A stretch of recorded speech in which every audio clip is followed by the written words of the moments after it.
This is a Fox News alert. Brand new images just into the Fox newsroom of the 10 U.S. sailors detained in Iran yesterday. All 10 are now free and in good health, is the good news this morning. That's right. Well, the group of 9 men and 1 woman departed Farsi Island aboard their ships this morning shortly before 9 a.m. local time, according to the Pentagon, and they are now aboard the USS Anzio, going through a medical screening and debriefing from Navy officials. There are no indications the sailors were harmed during their detention or interrogation, and a full investigation is now underway to determine what exactly happened. Joining us right now with reaction, New Jersey Governor, presidential candidate, Governor Christie. Governor, when we booked you, we didn't know what happened to these guys. Now they're out, and 1 woman. Now what's your reaction? Well, first of all, we should be very grateful for the fact that our service folks are safe and sound and back in American hands. But I will tell you this, this is just being done once again now by the Iranians to test us, to probe us, because they know they're dealing with a weak president. And by the way, if they watched that speech last night, they would understand that this president lives in a fantasy land. He lives in the world as he wishes it was, not the world as it really is. And it's dangerous for our country. And as we saw yesterday, it's perilous for our servicemen and women. Well, they've done some apparent provocative things recently, testing the 2 ballistic missiles and 1 unguided missile going near one of our warships.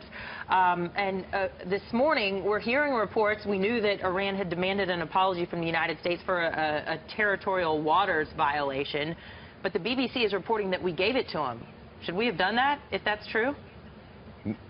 Of course not. And, you know, this president has done nothing but apologize for America for 7 years.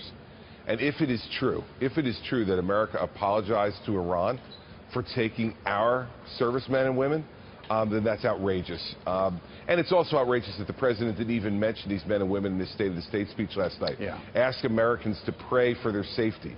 I'm not saying to go into a whole long part on it, but at least acknowledge that these men and women have been taken, and for the American people to pray for their safe return to their families and to our country. But the president doesn't want to do that because that would interrupt story time with Barack Obama, which is what that speech was last night. That was story time with Barack Obama. I've read more true, fiction books to my kids, putting them to bed at night, than he gave in that speech last night. You would think the world was a beautiful, wonderful place. But it isn't right now. It's a dark and dangerous place because of his weakness, which has led to American weakness around the world. Sure, last night he was telling a story about that he hopes it would shape his legacy going forward in the last year and then forever. But what's interesting, Governor, is the fact that the president, when he was talking about ISIS, he said, essentially, I'm going to paraphrase, yeah, you're all freaked out, but they do not threaten our national existence. He also went on to say this. Listen to this. As we focus on destroying ISIL, over-the-top claims that this is World War III just play into their hands. But they do not threaten our national existence. That is the story ISIL wants to tell.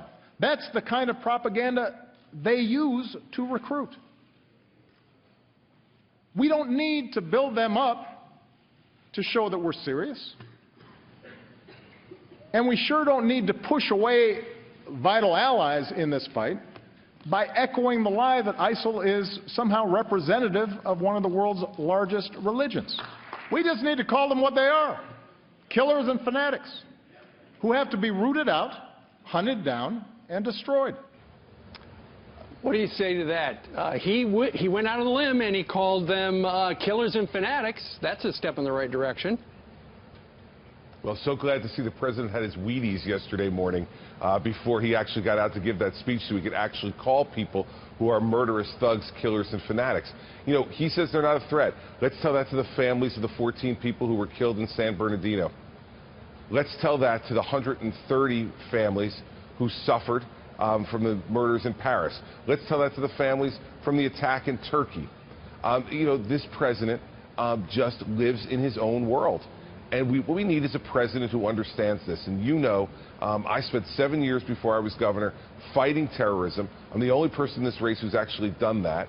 And they're not going to have to explain the threat to me when I get to the Oval Office on January 20th of 2017. I'll understand it, I'll know what tools to use to fight them, and I will not give a ridiculous speech like that where we underplay the nature of the threat. And by the way, he underplayed the nature of the threat with Al-Qaeda also, that is now reconstituting itself in training camps in Afghanistan under the protection of the Taliban, because this president continues to pull away from that commitment as well. Well, it's kind of interesting because his own former acting CIA director says they have 36,000 fighters that have been pulled from 120 separate countries, and they now have gone back in many cases to those countries, many of which are ours.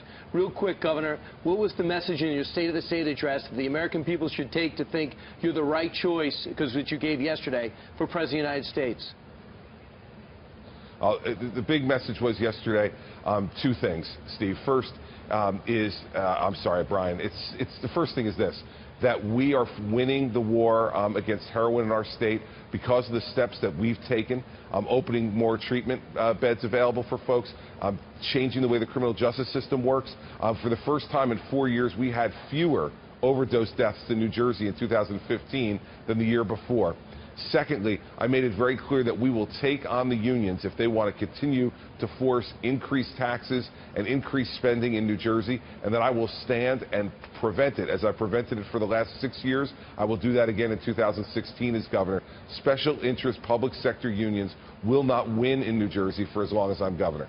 All right, Governor Christie trying to capitalize on that executive experience. Thank you so much for your time today, and we will see you tomorrow night in Charleston, South Carolina at the FBN debate on the big stage. Thanks.